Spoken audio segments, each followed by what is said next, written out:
حضرت ابو ذر غفاری رضی اللہ تعالیٰ عنہ ایک خدا تر صحابی کی انوکھی داستان۔ بسم اللہ الرحمن الرحیم۔ السلام علیکم۔ معزز خواتین و حضرات، یوں تو تمام صحابہ کرام خاتم النبیین نبی کریم صلی اللہ علیہ وآلہ وسلم سے والہانہ محبت کرتے تھے اور عشق مصطفیٰ کے سمندر میں غوطہ زن ہو کر اپنے دامن کو عقیدت و محبت کے سچے موتیوں سے مالا مال کرتے تھے۔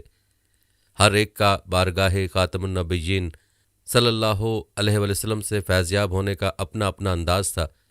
کچھ عشاقان کا انداز عشق و محبت اوروں سے بالکل منفرد، نرالا اور انوکھا تھا۔ ان میں سے ایک ذات حضرت ابو ذر غفاری رضی اللہ تعالیٰ عنہ کی ہے۔ آپ کا نام جندب اور والد کا نام جنادہ، ابو ذر کنیت اور مسیح الاسلام لقب تھا۔ شروع اسلام مکہ میں مسلمان ہوئے۔ حضرت ابو ذر رضی اللہ تعالیٰ عنہ کا اصلی نام جندب بن جنادہ ہے، لیکن اسلام قبول کرنے کے بعد رسول مقبول صلی اللہ علیہ وآلہ وسلم نے ان کا نام عبداللہ رکھا ہے اور آپ کی کنیت ابو ذر تھی۔ ذر کے لغوی معنی خوشبو اور طلوع و ظہور کے ہیں۔ آپ جنادہ بن قیس ابن صغیر بن حزام بن غفاری کے چشم و چراغ تھے۔ آپ کی والدہ محترمہ رملہ بنت رفیہ غفاریہ تھیں۔ آپ عربی النسل اور قبیلہ غفار سے تھے، اسی لیے آپ کے نام کے ساتھ غفاری لکھا جاتا ہے۔ غفار ایک علاقہ تھا جو مکہ اور مدینہ کے درمیان واقع تھا۔ تاجر لوگ اسی راستے سے گزر کر شام میں اپنا مال فروخت کرنے کے لیے جاتے تھے۔ قبیلہ غفار کے لوگ بہت بدنام اور لاابالی لوگ تھے۔ ان میں بہت سی فاسد برائیاں موجود تھیں۔ حرمت والے مہینوں کا بھی احترام نہیں کرتے تھے، قافلوں پر ٹوٹ پڑتے تھے، ان کا سارا سامان لوٹ لیتے تھے۔ قبیلہ غفار کا نام سنتے ہی لوگ سہم جاتے تھے۔ اس قبیلے کا سردار حقاف بن رخصہ تھا۔ اس قبیلے میں ابو ذر رضی اللہ تعالیٰ عنہ کا جنم ہوا تھا۔ آپ گندمی رنگت کے طویل القدر انسان تھے، نحیف الجسم تھے۔ آپ کا چہرہ روشن تھا اور کن پٹیاں دھسی ہوئی تھیں، کمر خمیدہ ہو گئی تھیں۔ حضرت ابو ذر کا اسلام لانے کا واقعہ بھی بڑا عجیب ہے، جو کہ صحیح بخاری میں تفصیل سے درج ہے۔ ابو ذر غفاری کے بھائی کا نام انیس تھا۔ قبیلہ غفار میں ابو ذر غفاری حسب و نسب سے معزز مانے جاتے تھے۔ غفاری قبیلہ لات، منات، فلز، اصاف، نائلہ، سعد، نہم اور عزا کو اپنا معبود اور خدا مانتے تھے۔ ایک سال علاقہ غفار میں زبردست خشک سالی پڑ گئی۔ عرصے سے بارش نہیں ہو رہی تھی۔ ایک ہنگامہ بپا ہو گیا۔ لگتا تھا کہ نیکی اور رحمت نے ان کو بھلا دیا تھا۔ ان کے جانور، بکریاں اور دیگر جانور نحیف اور لاغر ہو چکے تھے۔ ان کے خدا منات نے ان کی تذرع و زاری، منتوں، سماجتوں اور قربانیوں کے باوجود ان سے دشمنی اختیار کر لی تھی۔ قبیلہ غفار کے سرکردہ افراد ایک مقام پر جمع ہو گئے اور اعلان کیا کہ غفاریوں کے سب مرد و زن اجتماعی طور پر خضوع و خشوع کے ساتھ منات سے رحمت و بخشش کے طلبگار ہو کر بارش کی التجا کریں۔ سب نکلے مگر ابو ذر غفاری نہیں نکلے۔ ان کا بھائی انیس ابو ذر غفاری کو نکالنے کے لیے گھر گیا۔ منات کے فضائل بیان کے، اس کے معجزے کہے۔ ابو ذر بادل نخواستہ بھائی کے ساتھ نکل پڑے۔ ابو ذر غفاری کے بھائی انیس نے کہا کہ ہم تو بحالت سفر اس لیے کرتے ہیں کہ ہم کعبہ پر بھی ایسا ہی کرتے ہیں۔ چنا ہوا پتھر کوئی اپنی ذات کی بنا پر تو نہیں پوجا جاتا، بلکہ اصاف و نائلہ بت کے قائم مقام کر کے پوجا جاتا ہے جو کعبہ میں رکھے گئے ہیں۔ جناب ابو ذر جوش میں آئے اور فرمایا کہ اصاف اور نائلہ دو زانی تھے، کیا تم زانی کی عبادت کو پسند کرتے ہو؟ قصہ یوں ہے کہ اصاف نائلہ پر عاشق تھا۔ دونوں بغرض حرج کعبہ آئے اور لوگوں کو غافل پا کر وہاں زنا کیا۔ اسی وقت مسخ ہو کر پتھر بن گئے اور بعد میں لوگوں نے ان کو پوجنا شروع کر دیا۔ چند دنوں کے بعد غفاریوں کا قافلہ منات کے پاس پہنچ گیا۔ اونٹوں کو باندھا، جو قربان ساتھ لائے تھے ان کو ذبح کیا۔ منات کو سرخ خون بہت پسند تھا۔ منات کو سرخ خون سے نہلایا۔ ابو ذر ان سرگرمیوں میں بالکل حصہ نہیں لے رہا تھا۔ انہوں نے منات بت کو منانے کے لیے طرح طرح کی قربانیاں دیں اور خوب انکساری سے گڑ گڑا کر دعائیں مانگی، مگر ایک قطرہ بارش بھی نہ ٹپکا۔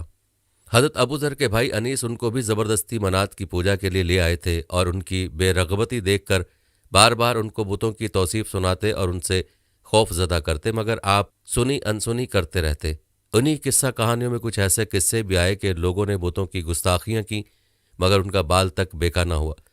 حضرت ابو ذر اپنے تفکرات میں کھوئے ہوئے یہ سب سنتے رہے، حتیٰ کہ لوگوں کو نیند آ گئی، مگر ابو ذر بیدار رہے اور سوچنے لگے کہ منات آخر ایک پتھر کا صنم ہی تو ہے جو نہ ہی ہدایت دے سکتا ہے اور نہ ہی گمراہ کر سکتا ہے۔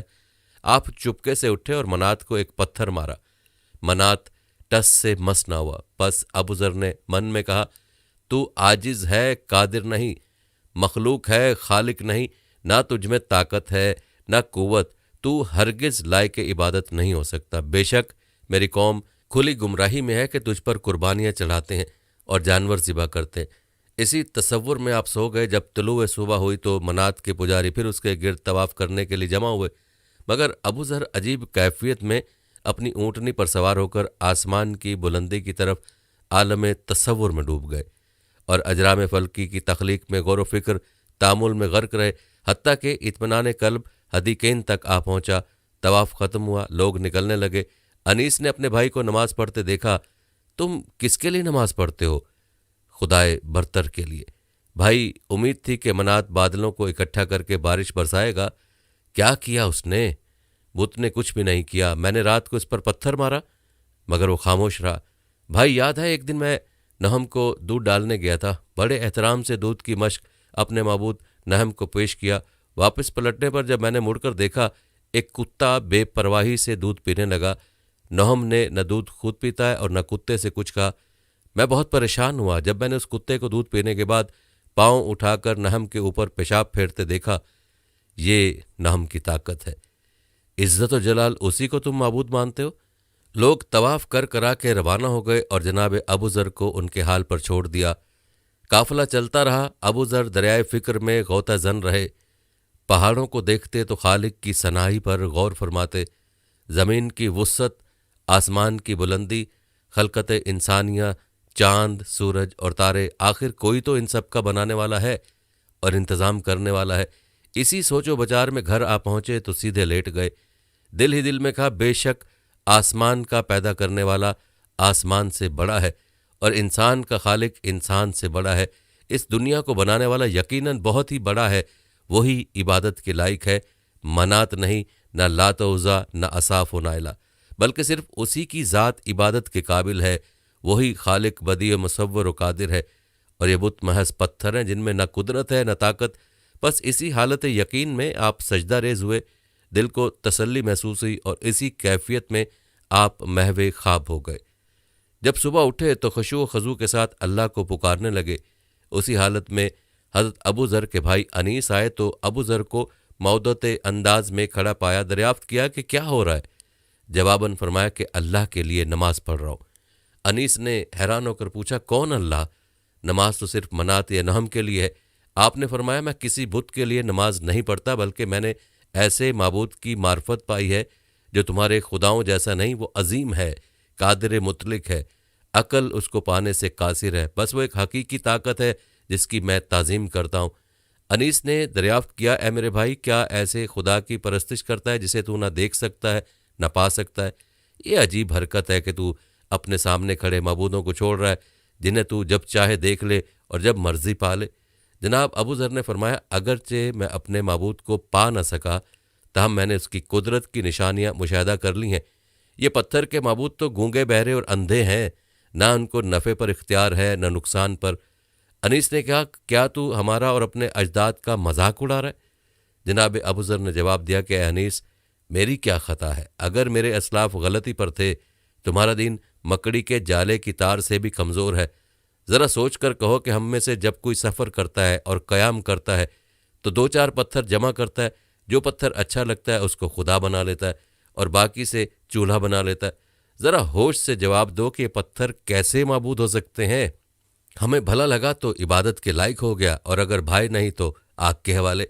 پس انیس نے کھسیانہ ہو کر کہا کہ چپ رہو، تو ہمارے دل میں شک ڈالنے لگا ہے، مجھے خدشہ ہے کہ کہیں میں بھی تیرے عقیدے کی طرف مائل نہ ہو جاؤں۔ حضرت ابو ذر نے تبسم فرمایا کہ میں تو یہی چاہتا ہوں کہ تم بھی ان بتوں سے تنگ آ کر خالق کے ارض و سما کی طرف مائل ہو جاؤ۔ انیس نے کہا کہ کیا دین چھوڑنا اتنا آسان ہے کہ جتنا پرانا لباس اتار دینا؟ ابو ذر نے فرمایا، ہاں انیس، جبکہ یہ دین پھٹے پرانے کپڑے کی مانند ہے تو یہ بات ہمارے لیے یقیناً آسان ہے۔ اسی اثنا میں ان کی والدہ تشریف لاتی ہیں اور بچوں کو کہتے ہیں کہ ہم اس قحط سالی سے سخت تنگ آ گئے ہیں، لہٰذا تمہارے ماموں کے گھر چلتے ہیں، حتیٰ کہ اللہ تعالیٰ حالت بدل دے۔ چنانچہ یہ سفر پر روانہ ہوئے اور حسب عادت حضرت ابو ذر اپنے خیالات میں مصروف غور رہے۔ چند روز انہوں نے اپنے ماموں کے گھر گزارے، مگر ایک شرارت کے تحت ان کو مجبوراً یہ گھر چھوڑنا پڑا۔ حضرت ابو ذر نے مقام بطن مرو میں رہائش اختیار فرمائی اور ایک روز بکریاں چرا رہے تھے کہ اچانک ایک بھیڑیا نمودار ہوا اور اس نے آپ کی داہنی طرف حملہ کر دیا۔ جناب ابو ذر نے اپنے عصا سے اسے بگایا اور غصے میں فرمایا، میں نے تجھ سے زیادہ خبیث برا بھیڑیا آج تک نہیں دیکھا۔ باعجاز خداوندی بھیڑیے کو قوت گویائی ملی اور اس نے کہا، خدا کی قسم مجھ سے کہیں زیادہ بدتر اہل مکہ ہیں کہ خداوند نے ان کی طرف ایک نبی مبعوث فرمایا اور وہ لوگ اس کو دروغ گو کہتے ہیں اور اس کے حق میں ناحق کلمات ناسزا استعمال کرتے ہیں۔ یہ آواز سنتے ہی حضرت ابو ذر غفاری رضی اللہ تعالیٰ عنہ کے دل میں جستجوئے حق کا جذبہ اور فروغ پا گیا۔ چنانچہ بلا تاخیر انہوں نے اپنے بھائی انیس کو نبی مبعوث کے حالات معلوم کرنے کے لیے روانہ کر دیا۔ ابو ذر نے اپنے بھائی انیس سے کہا کہ تم مکہ جا کر سب کچھ معلوم کر کے مجھے کہنا۔ انیس مکہ گیا، رسول خدا کی باتیں سنی، واپس آ کر ابو ذر سے کہا، بھائی میں ایک ایسے شخص سے مل کر آ رہا ہوں جو یہ کہتا ہے کہ اللہ ایک ہے۔ میں نے دیکھا ہے کہ وہ بھلائی کا حکم دیتا ہے اور برائی سے روکتا ہے۔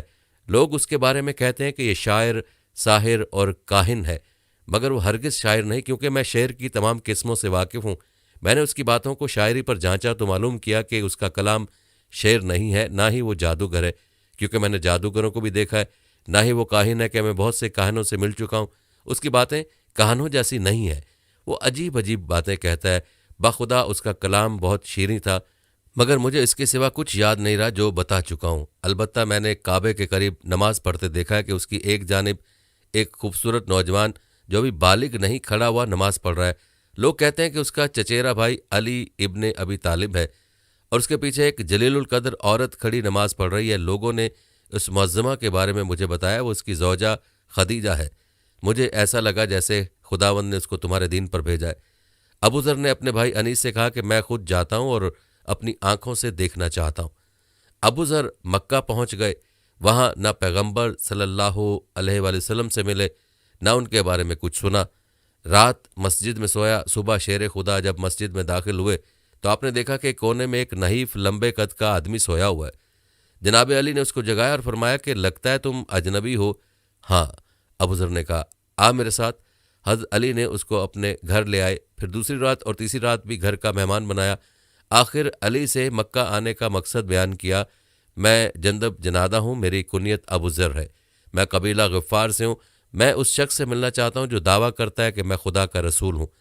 جناب علی نے اس کو رسول خدا کے پاس لیا تو رسول خدا کی دلیل سن کر آپ ایمان لائے۔ رسول خدا صلی اللہ علیہ وسلم کو نماز پڑھتے دیکھا تو رسول محترم صلی اللہ علیہ وسلم سے کہا، جناب میں آپ پر فدا ہوں، میں پہلے ہی خدا کی پرستش کرتا رہا ہوں، میں نے خدا کو دل کے راستے سے شناخت کیا ہے۔ ابو ذر پر نظر ڈالتے ہی رسول خدا نے فرمایا، ابو ذر کی حیا، پاکیزگی اور عاجزی بالکل عیسیٰ بن مریم کی مانند ہے۔ ابو ذر وہ شخصیت ہیں جنہوں نے اس وقت اسلام قبول کیا جب اسلام پر بہت کڑا اور خطرناک وقت تھا، بڑی اجنبیت اور سختی کا وقت تھا۔ امام بخاری نے حضرت ابن عباس رضی اللہ تعالیٰ عنہ کی روایت میں یوں نقل کیا ہے کہ جب حضرت ابو ذر نے اعلان کیا، اے جماعت قریش سن لو، اشہد اللہ الہ الا اللہ و اشہد ان محمدن عبدہ و رسولہ، کافروں نے کہا پکڑو اس بے دین کو۔ چنانچہ وہ سب کھڑے ہو کر مجھے مارنے لگے اور مجھے اتنا مارا گیا کہ میں مرنے کے قریب ہو گیا۔ حضرت عباس رضی اللہ تعالیٰ عنہ میری مدد کو آئے اور میرے اوپر لیٹ گئے اور کافروں کی طرف متوجہ ہو کر کہا، تمہارا ناس ہو، تم غفار کے آدمی کو مارنے لگے ہو، حالانکہ تمہاری تجارت کا راستہ اور تمہاری گزرگاہ غفار کے پاس سے ہے۔ چنانچہ لوگ مجھے چھوڑ کر پیچھے ہٹ گئے۔ جب اگلا دن ہوا تو میں نے بلند آواز سے پہلے دن کی طرح پھر کلمہ شہادت کافروں کے بیچ میں پڑھا۔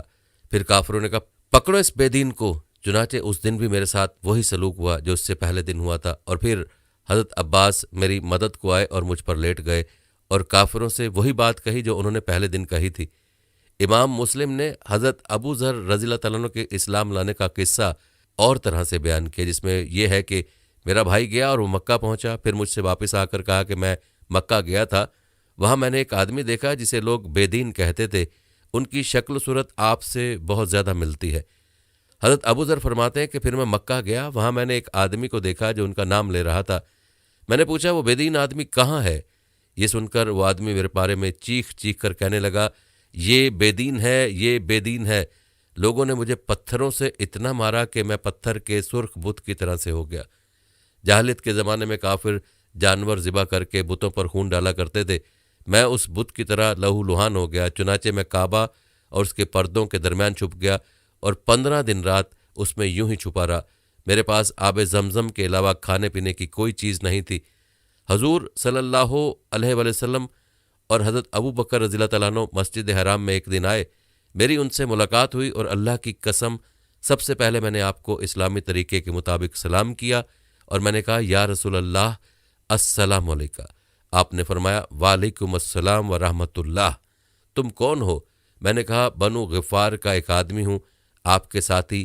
حضرت ابو بکر رضی اللہ تعالیٰ عنہ نے کہا کہ مجھے آج رات ان کو اپنا مہمان بنانے کی اجازت دے دیں۔ چنانچہ وہ مجھے اپنے گھر لے گئے جو مکہ کے نچلے حصے میں تھا۔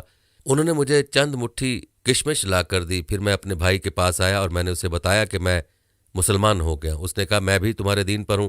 پھر ہم دونوں اپنی والدہ کے پاس گئے، انہوں نے بھی یہی کہا کہ میں تم دونوں کے دین پر ہوں۔ پھر میں نے اپنی قوم کو جا کر دعوت دی، ان میں سے بعض لوگوں نے میری تابعداری کی اور وہ مسلمان ہو گئے۔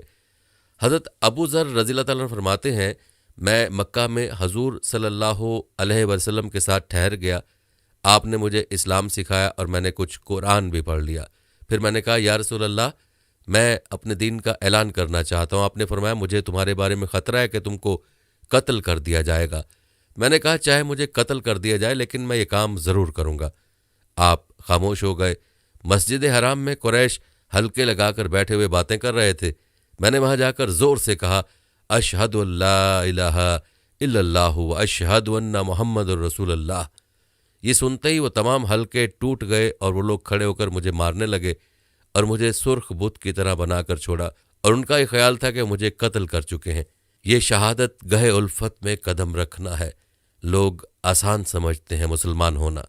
پیارے دوستو، حضرت ابو ذر رضی اللہ تعالیٰ عنہ فرماتے ہیں کہ جب مجھے افاقہ ہوا تو میں حضور صلی اللہ علیہ وآلہ وسلم کی خدمت میں آیا۔ آپ نے میرا حال دیکھ کر فرمایا کہ کیا میں نے تم کو منع نہیں کیا تھا؟ میں نے کہا یا رسول اللہ یہ میرے دل کی چاہت تھی جسے میں نے پورا کر لیا ہے۔ میں حضور صلی اللہ علیہ وآلہ وسلم کے پاس ٹھہر گیا۔ پھر آپ نے فرمایا اپنی قوم میں چلے جاؤ اور جب تمہیں ہمارے غلبے کی خبر ملے تو پھر میرے پاس آ جانا۔ بلکہ روایت میں یہ بھی ہے کہ حضور صلی اللہ علیہ وآلہ وسلم نے کلمہ شہادتین پڑھانے کے بعد آپ سے فرمایا ابو ذر اپنے وطن لوٹ جاؤ، تمہارے چچا زاد بھائی کا انتقال ہو گیا، تم ان کے تنہا وارث ہو، جا کر ان کی جاگیر سنبھالو اور ہم جب بلائیں آ جانا۔ ابو ذر رضی اللہ تعالیٰ عنہ رسول خدا صلی اللہ علیہ وآلہ وسلم کے حکم کے مطابق اپنے قبیلے واپس تشریف لے گئے اور وہاں تبلیغ اسلام کا سلسلہ جاری رکھا۔ بعد از ہجرت آپ مدینہ میں زیارت رسول سے شرف یاب ہوئے۔ اسماعیل بن موسیٰ فزاری بن بنت صدی شریک ابو ربیہ ابن بریدہ حضرت بریدہ کہتے ہیں کہ رسول اللہ صلی اللہ علیہ وسلم نے فرمایا کہ اللہ تعالیٰ نے مجھے 4 آدمیوں سے محبت کرنے کا حکم دیتے ہوئے فرمایا کہ اللہ بھی ان سے محبت کرتے ہیں، اور نبی اکرم صلی اللہ علیہ وسلم سے پوچھا گیا کہ ہمیں بتائیے کہ وہ کون ہے۔ آپ صلی اللہ علیہ وسلم نے 3 مرتبہ فرمایا کہ ان میں سے ایک تو علی رضی اللہ تعالیٰ عنہ ہے اور باقی 3 ابو ذر، مقداد اور سلمان۔ عباس عنبری، نذر بن محمد، اکرمہ بن عمار، ابو زمیل، مالک بن مرثد حضرت ابو ذر رضی اللہ تعالیٰ عنہ سے روایت ہے کہ رسول اللہ صلی اللہ علیہ وسلم نے میرے متعلق فرمایا کہ آسمان نے ابو ذر رضی اللہ تعالیٰ عنہ سے زیادہ زبان کے سچے اور وعدے کو پورا کرنے والے پر سایہ نہیں کیا، اور نہ ہی اس سے زیادہ سچے اور وفاشار شخص کو زمین نے اٹھایا ہے۔ وہ یعنی ابو ذر زہد میں عیسیٰ بن مریم کے مشابہ ہیں۔ حضرت عمر رضی اللہ تعالیٰ عنہ نے رسول اللہ سے اس طرح پوچھا گویا کہ رشک کر رہے ہوں کہ کیا ہم انہیں بتا دیں؟ فرمایا ہاں بتا دو۔ یہی حدیث حضرت عبداللہ بن عمر رضی اللہ تعالیٰ عنہ سے روایت ہے کہ رسول اللہ صلی اللہ علیہ وسلم نے ارشاد فرمایا کہ آسمان نے ابو ذر رضی اللہ تعالیٰ عنہ سے زیادہ سچے پر سایہ نہیں کیا اور نہ ہی زمین نے ان سے زیادہ سچے کو اٹھایا۔ پیارے دوستو، اس کے بعد جب ابو ذر گھر آ گئے تو اپنی ماں اور بھائی انیس کو رسول خدا کے بارے میں سب کچھ بیان کیا، اپنے ایمان اور اسلام لانے کے بارے میں کہا، تو ماں اور بھائی نے بھی اسلام قبول کیا۔ جب یہ خبر قبیلہ والوں کو مل گئی تو انہوں نے کہا ابو ذر کا گھر گمراہ ہو گیا ہے۔ ابو ذر نے ان سے کہا کہ خدا کی قسم ہم کامیاب ہو گئے اور تم گمراہ ہو۔ ابو ذر رضی اللہ تعالیٰ نے اپنے قبیلہ والوں میں وہ تبلیغ کی کہ سارا قبیلہ مسلمان ہو گیا۔ قبیلے کا سردار حفاف بن رقصہ نے رسول خدا صلی اللہ علیہ وسلم سے التجا کی کہ اس کے قبیلہ والوں کے لیے ایک خط لکھیں۔ قبیلہ غفار کے لوگ مسلمان ہو گئے، ان کی جان و مال کی ذمہ داری خدا اور رسول خدا کے ذمے ہے، ان پر کوئی ظلم و ستم نہیں ہوگا۔ جب کبھی رسول کو ان کی مدد کی ضرورت پڑے، ہر صورت میں رسول کی نصرت ان پر فرض ہے۔ اس کے بعد اس قبیلے کی کایا ہی پلٹ گئی، یہ ایک صالح قبیلہ ہو گیا۔ پیارے دوستو، حضرت ابو ذر غفاری رضی اللہ تعالیٰ عنہ کا السابقون الاولون میں شمار ہوتا ہے۔ سادگی و قناعت میں اپنی مثال آپ تھے۔ سادگی میں جو بوزری مشہور ہے وہ آپ کی وجہ سے ہی ہے۔ آپ کی سادگی کا یہ عالم تھا جس کا تصور نہیں کیا جا سکتا، ایسی سادگی کہ جس کے بارے میں خاتم النبیین نبی کریم صلی اللہ علیہ وسلم نے فرمایا، آسمان کے نیچے اور زمین کے اوپر ان سے زیادہ کوئی سچا نہیں۔ حضرت عثمان غنی رضی اللہ تعالیٰ عنہ کے دور میں مسلمانوں کے پاس دولت کی فراوانی ہو گئی تھی، زمینیں فتح ہو گئیں، برکت آ گئی، بہت زیادہ مال غنیمت آیا، زکوٰۃ لینے والے لوگ نہیں ملتے تھے، لیکن ابو ذر کا وہی حال تھا جس حال میں خاتم النبیین نبی کریم صلی اللہ علیہ وسلم نے انہیں چھوڑا تھا۔ آپ نے فرمایا، جس شخص کو یہ بات پسند ہو کہ وہ عیسیٰ علیہ السلام کی عاجزی کی طرف دیکھے تو وہ ابو ذر رضی اللہ تعالیٰ عنہ کی طرف دیکھ لے۔ حضرت ابو ذر غفاری عشق الہی، عشق رسول، جذب و مستی، دنیا سے دوری، فاقہ کشی اور ایثار و بہادری میں اپنی مثال آپ تھے۔ حضرت اسماء بنت یزید سے روایت ہے کہ حضرت ابو ذر رضی اللہ تعالیٰ عنہ ہمہ وقت خدمت نبوی میں مصروف رہتے تھے اور مسجد ہی عملی طور پر ان کا گھر تھا۔ حضرت علی بن عثمان حجویری المعروف داتا گنج بخش کشف المحجوب میں فرماتے ہیں، نبی کریم صلی اللہ علیہ وسلم نے حضرت ابو ذر غفاری اور حضرت سلمان فارسی کے درمیان برادری قائم کی۔ یہ دونوں اہل صفہ کے سپاہی اور باطن کے رئیسوں میں سے تھے۔ ابو ذر نے خندق کے بعد تمام جنگوں میں حضور کے ساتھ شرکت کی، بڑی بے جگری سے دشمن پر ٹوٹ پڑے تھے۔ ان کی تلوار تحریک اسلام کی پیش رفت میں بہت مؤثر تھی۔ وہ جنگ بنی لحان اور ذی کرد میں رسول کے ساتھ ساتھ تھے۔ 6 ہجری میں جب حضور بنی المستلق سے محاربہ کرنے کے لیے مدینے سے باہر تشریف لے گئے تو ابو ذر کو مدینے میں اپنا جانشین مقرر کر دیا۔ ابو ذر اہل صفہ میں شامل ہو گئے۔ رسول خدا چند اہل صفہ کو اپنے اور چند کو اپنے اصحاب میں تقسیم کر دیتے تھے، مگر ابو ذر کو ہمیشہ اپنے گھر لے جاتے تھے۔ ابو ذر نے رسول خدا سے علم کا اتنا ذخیرہ جمع کر لیا کہ دور دور تک رائیوں اور محدثوں میں شمار ہونے لگے۔ اسی دوران ابو ذر ام ذر کے ساتھ رشتہ ازدواج میں منسلک ہو گئے۔ آپ کی اہلیہ محترمہ پیغمبر کے بزرگ صحابہ کے خاندان سے تھیں اور ہمیشہ اپنے شوہر ابو ذر کے ساتھ ساتھ سختیوں اور مصائب میں شریک رہی۔ شادی کے بعد ابو ذر نے اصحاب صفہ کے ساتھ زندگی بسر کرنا ترک کی، اپنی سکونت کے لیے مدینہ سے باہر ایک ٹیلے پر چھوٹا سا خیمہ لگا کر زندگی بسر کرنے لگے۔ زوجہ محترمہ سے ان کا ایک بیٹا اور بیٹی پیدا ہوئی۔ رسول خدا صلی اللہ علیہ وسلم کے آخری حج میں ابو ذر ان کے ساتھ تھے۔ حافظ ابن حجر عسقلانی رحم اللہ نے بیان کیا ہے کہ سنن ابن ماجہ میں نائم بن مجمر ان تحفہ غفاری ان ابی ذر کی سند سے وارد ہے کہ ایک بار نبی اکرم صلی اللہ علیہ وسلم کا گزر ابو ذر رضی اللہ عنہ کے پاس سے ہوا اور وہ پیٹ کے بل لیٹے ہوئے تھے، تو آپ نے انہیں اپنے پاؤں سے ہلایا اور کہا، یہ جہنمیوں کے لیٹنے کا طریقہ ہے۔ پیارے دوستو، یہ وہی ابو ذر ہے جن کے بارے میں رسول خدا صلی اللہ علیہ وسلم نے فرمایا تھا کہ ابو ذر کی شرم و پارسائی عیسیٰ بن مریم کی پارسائی کی مانند ہے، اور ابو ذر زمین کی نسبت آسمان کے فرشتوں میں زیادہ معروف و مشہور ہیں۔ اب یہاں آپ کو حضرت ابو ذر غفاری کے حضور پاک صلی اللہ علیہ وسلم سے 27 سوالات کا قصہ بھی سناتے ہیں۔ ابو ذر غفاری رضی اللہ تعالیٰ عنہ فرماتے ہیں کہ میں مسجد میں داخل ہوا تو حضور نبی رحمت شفیع امت صلی اللہ علیہ وسلم تنہا تشریف فرما تھے۔ میں آپ صلی اللہ علیہ وسلم کے قریب بیٹھ گیا تو ارشاد فرمایا، ابو ذر 2 رکعت تحیۃ المسجد ادا کر لو۔ فرماتے میں وہاں سے اٹھا، نماز ادا کی اور پھر خدمت بابرکت میں حاضر ہو کر بیٹھ گیا اور عرض کی کہ یا رسول اللہ صلی اللہ علیہ وآلہ وسلم، آپ نے مجھے نماز پڑھنے کا حکم دیا، یہ ارشاد فرمایا کہ نماز کیا ہے؟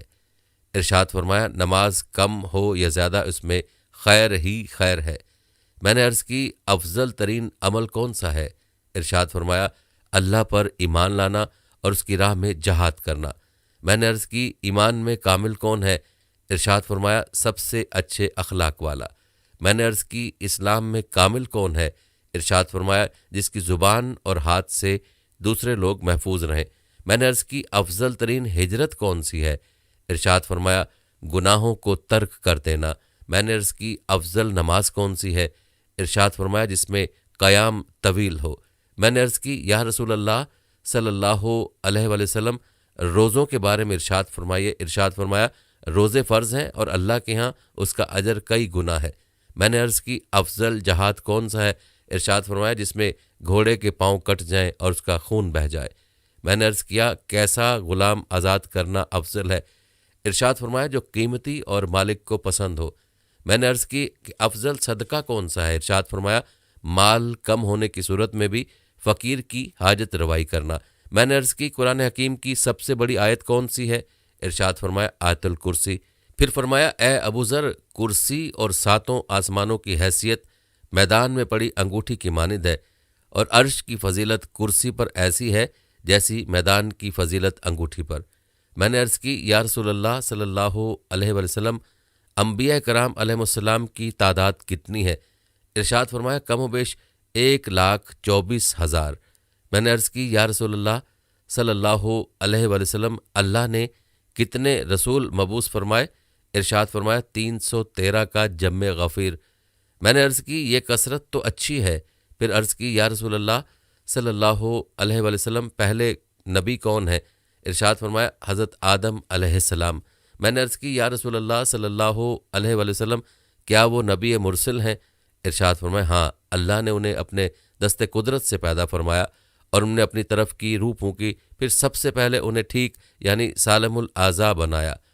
حضرت احمد بن انس رضی اللہ تعالیٰ عنہ کی روایت میں ہے کہ پھر سب سے پہلے اللہ نے ان سے کلام فرمایا۔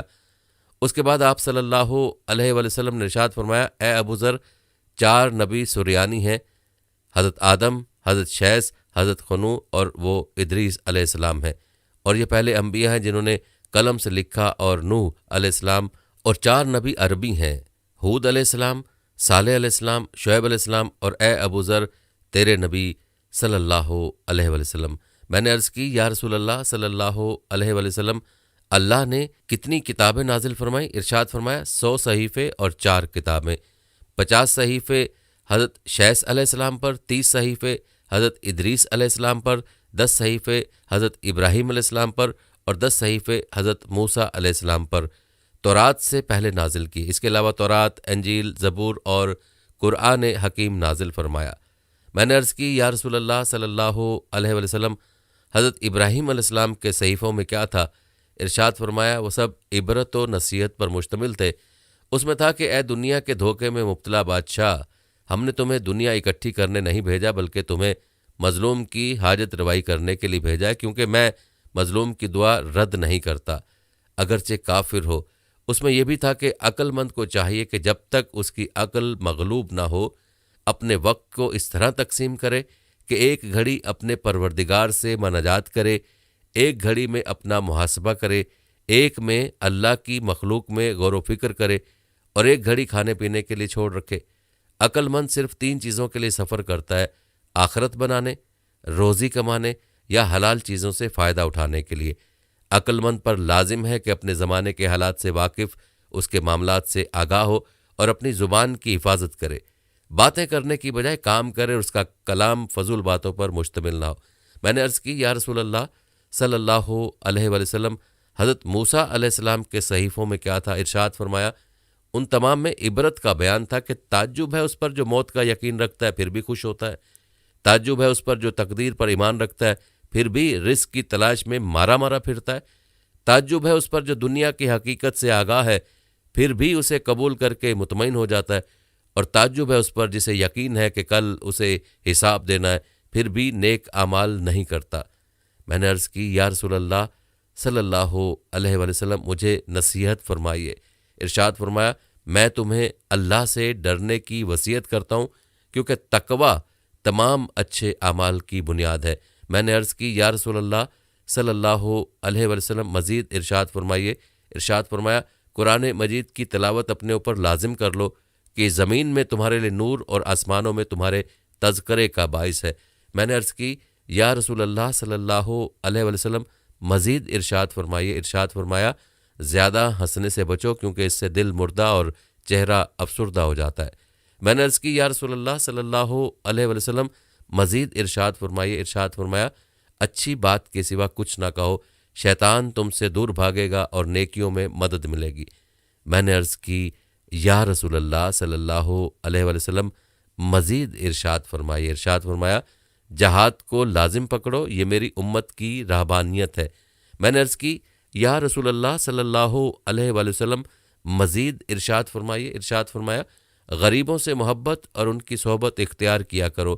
میں نے عرض کی یا رسول اللہ صلی اللہ علیہ وسلم مزید ارشاد فرمائیے۔